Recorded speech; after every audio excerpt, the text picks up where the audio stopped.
जेवणात उडदाची डाळ केलेली आहे, पिठलं केलेलं आहे, भात आणि तांदळाची भाकरी केलेली आहे. तर बऱ्याच जणांना प्रश्न पडला असेल, ताई तुम्ही उडदाची डाळ सारखे का करता?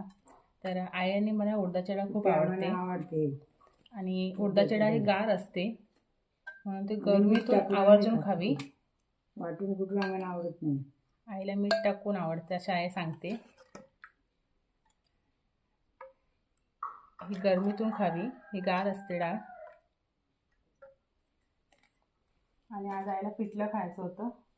मला पिठलं बरं वाटतं. काय सुरुवात आहे?